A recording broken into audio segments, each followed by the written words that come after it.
Hey everybody, welcome back to the RGR Football Channel on YouTube. This is Daniel Harms. Today we are going to finally get back into some film review for you guys. And I asked guys on Twitter what they wanted to see, if they wanted to see a Dyami Brown breakdown. I've had a bit of some arguments here and there with guys, particularly of the RGR football group. But I think we can all agree that the Chiefs have not drafted wide receivers relatively well in Andy Reid's time, even dating back before then. They weren't great at drafting receivers. So let's just take a look back at all the receivers before we get into this draft breakdown that the Chiefs have gone after in the draft and have been on the team in the last 7 years. We start with Dyami Brown, a guy who never played a down for the Kansas City Chiefs, was a seventh round pick, and just never amounted to anything. Ended up being on a few practice squads here and there, and then was gone from the NFL. Chris Connolly, obviously, we know Chris Connolly was essentially a possession receiver on the Chiefs. They never utilized his skill sets properly, his long speed, his vertical, and he had his one contract with the Chiefs, maxed out about 530 yards in a season, and that was it. He went on to Jacksonville, and now he's with the Texans, I believe. So again, a guy who no longer on the team. Demarcus Robinson, he had his contract, his 4-year contract. He had a year extension last offseason, because the market wasn't there due to COVID. Came back again, not a very effective receiver. Didn't use his skill set all that well either in terms of getting the catch radius stuff, the jump balls, and that sort of thing. Obviously, they hit on Tyreek Hill, a 5th round draft pick, and you never really know what that's going to amount to when you select an all-world athlete like that. They got lucky that he has the absolute work ethic of an incredible player champion kind of aspect of mindset, and he developed and cultured himself into one of the best receivers in the NFL. You're not always gonna be able to do that, and that's still one hit in this draft process. The next year, they drafted J.U. Chesson, a 4th round pick, had 3 receptions as a Chief in his 2 years on the team. Then he was cut. So again, taking a leap on some speed kind of receiver, ended up into nothing.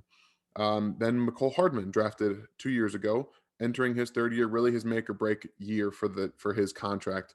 The outlook really isn't great for him, and whether that's due to issues with COVID making it difficult for the Chiefs to really develop their receivers, which I am less likely to believe, more than it's something that he and Mahomes are just not on the same page. I think that he has the skill set to be, a relatively good option in this offense. They can utilize his speed well, but for me, when I look at Mecole Hardman, I see a slot receiver, a guy who doesn't have really much room to put on weight, and they can't get him the ball over the middle of the field very well. He can't really get off of press, and he doesn't do enough in his stem manipulation and getting open on his own, that leads me to believe that he's going to make it past his first contract with the Chiefs. So, with that, we're going to talk about a guy who does a lot of different things well. And one thing that we've talked about offside about his play style is, excuse me, his speed. Some people have questions about his speed. I've got no issues with his speed. I think he's in around a 4.4 ish in the 40. I think that's perfectly good. He's a very good deep threat receiver. And coming into 2020, that's really what he was. He wasn't a hugely overly dynamic runner of routes. He didn't have a huge route tree, and that's some issues with the offense that he was in UNC, University of North Carolina. So let's go ahead and jump into some of the tape here and just kind of show you what we've got. So he's up at the top of the screen here. And one thing about Deion Tim is that almost exclusively downfield in this passing offense, they loved to really run a lot of concepts with Michael Carter and Javonte Williams. They still were a very run heavy team, but they also just got the ball down the field. And in a hurry, he was the only receiver in this entire draft class to go over 1,000 yards both of the last 2 seasons, and also average over 20 yards a catch both years. Like that, it's not easy to be able to do that, even if you're not playing against the best defensive competition. Miami has a pretty good defense, I would say. And one thing that he really worked on coming into this year is his stacking of corners. What were you going to see at the line of scrimmage open when he was man covered, in close quarters with some of these guys. So again, here he is again by the bottom of the screen, and we're showing you the biggest thing that jump out on tape when you first get to know Dyami Moore. He's or Dyami Brown, excuse me, Dyami Moore. I don't know what I'm saying. But he's definitely got the juice to get downfield deep. He tracks the ball very well, and again, just that little sidestep at the line of scrimmage, it goes left, it goes back to the right, it goes upfield. He has more than enough speed. Like I said, yeah, he gets tracked down here, but from a different corner off the opposite side of the field. So maybe he's just extremely, extremely fast. But you can see the clear athleticism in terms of being able to locate the football while you're running full speed down the field, and some of the issues that he had at UNC with ball catching and not catching all of his contested catches was Sam Howell not hitting him in stride when he needed to or when he should have seen him. So this is a really good ball. It's a great 100% on the money in stride. He's able to keep going. He finds a way to get back to the sideline, almost gets to the end zone. Still, he gets tracked, like I said, he gets tracked down from a guy who was just much faster than everybody else. He was clearing from the safety, he was clearing from the corner that was behind him. It just happened to find a guy who was much faster than everybody else to track him down. Down here on the bottom of your screen again, he did line up predominantly on the left side of the formation, but he can play inside, he can play outside. I'm not too worried about that being an issue in his um, an issue in his translation to the NFL. And the one thing that he worked on a lot too was his step, his short area movement and manipulation of corners. Really, is it's impeccable. He got really really good at this. And what you're going to see here is Carolina knows that this safety is going to come down here, right? So they're going to send the tight end here just over the middle on a slant, and he's just going to run a little double move up the field. So you get this safety coming upfield to this slot tight end. Brown knows that he's got the speed to just clear out this corner. He knows that he can get by him. He's continuously set up these corners again for Notre Dame, and there's nothing they could do to stop him. He was just so good at eating up the space. That's one thing he does very well. I think that people really don't understand. Yeah, he's kind of more of a strider in terms of his speed, but he does have legit 4.4 speed from his game film, from what I'm seeing, and they just continued to not be able to really see what his end goal was. And that being able to manipulate corners that way and get into the end zone off those, he almost not got to the end zone there. He did end up just outside of the end zone. So being able to catch balls in these kind of situations, run those double moves when you know you're going to have basically singled up coverage, that's an area with particularly the Chiefs offense that you can really manipulate and work to your advantage.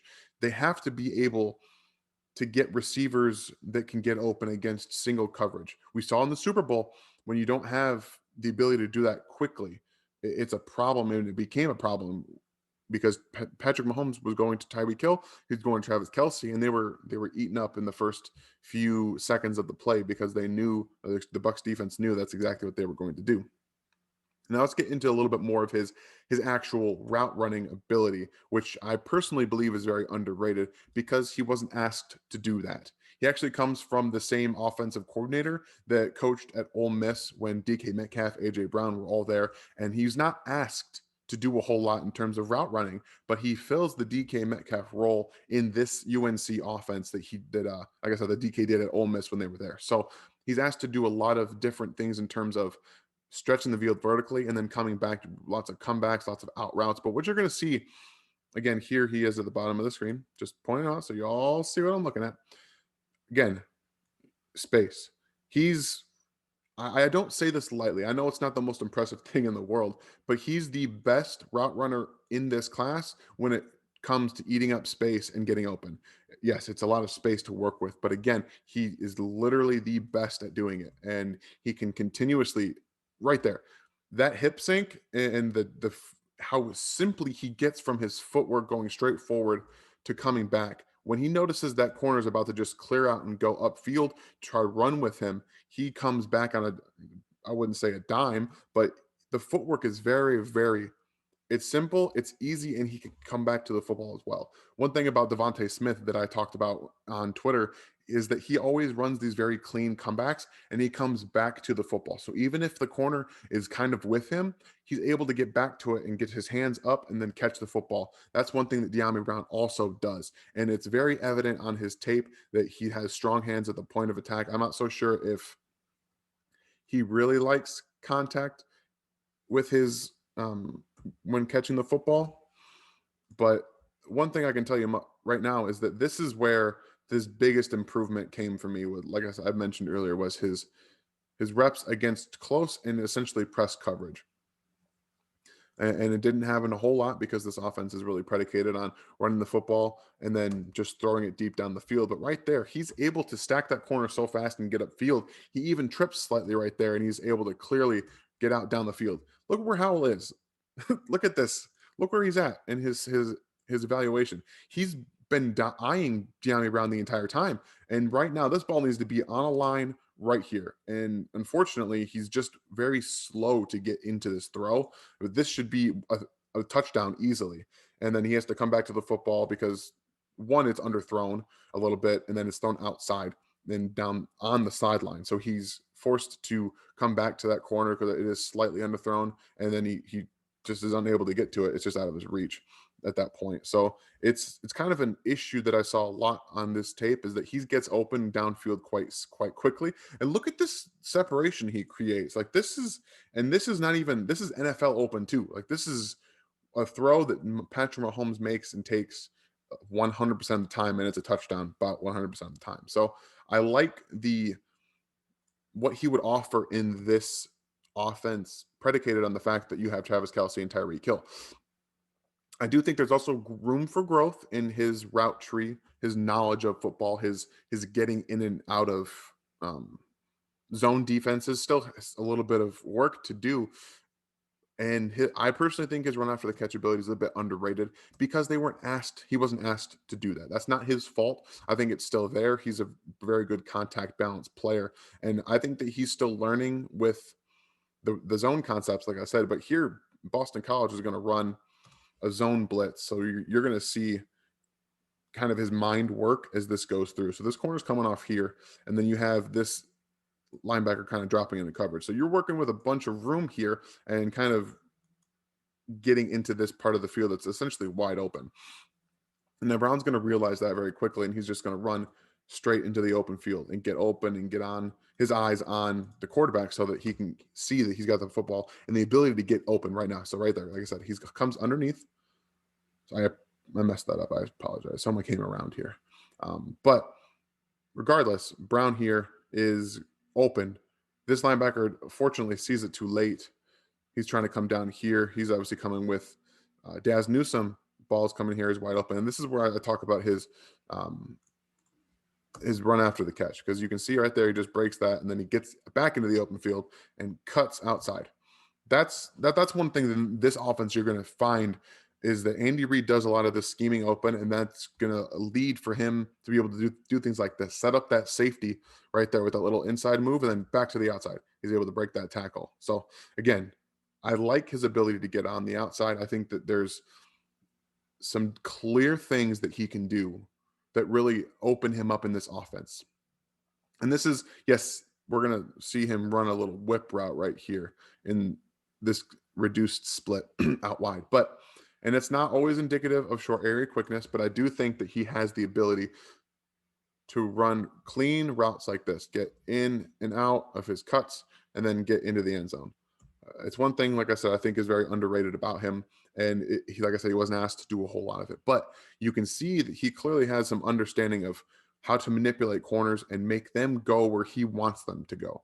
He's going to lead him right over the field because he does run some underneath routes and some drags and that kind of thing, but he's able to get into that dip very quickly and outside, and it gets his hands up and a very good run after into the end zone. So the one thing about Brown that I think people kind of overlook that I mentioned is that run after the catch ability and the fact that he's been in an offense that doesn't ask him to do a whole lot in terms of his route running. But he is about 6'1". He's going to probably weigh in about 210, 215, I think. And he's a physical blocker. He may not be the most successful or even the biggest guy on the field, but there's 100% no doubt about his ability to get in someone's face and really try to block them. So I really like that. And I know Andy Reid likes that a lot. So I'm hoping that they're scouting well enough to see that he has the ability to be in this offense a true number two. I think you can line him up as an X. I think you can play him, anywhere on this in this specific offense, and you're going to be able to find things that allow him to get open and things that work out for him. He was in that air raid offense at UNC with a pretty pass happy quarterback in Sam Howell, who really wants to get the ball down the field. So there is a lot of things that he'd be asked to do in this offense that would mirror what Sammy Watkins did. And I think he can do them a little bit better at this point in his career, considering he's younger than Sammy did. So this was more talking about what I see on the film with Dyami Brown. And it is a little bit of projection, I will say, because we don't really know a lot of the short area quickness stuff.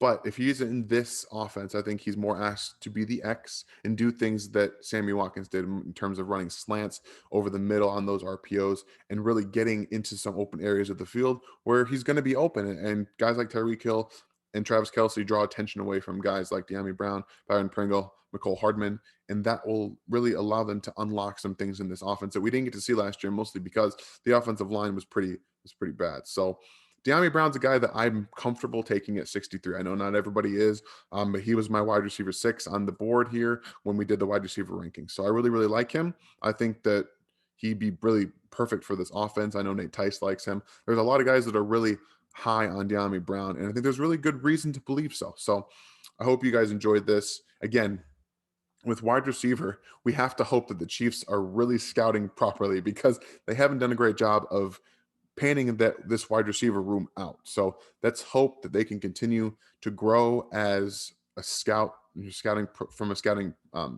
prospect level, and really see that there's going to be wide receivers in this draft that are going to fall to them probably at 31 and probably at 63 that can help improve this offense. So I'm hoping that they do that and get a guy that can come in and really be successful. I think Dyami Brown is that. So if you guys have any other comments, questions, anything else you want to see in the future for these videos, go ahead and let me know.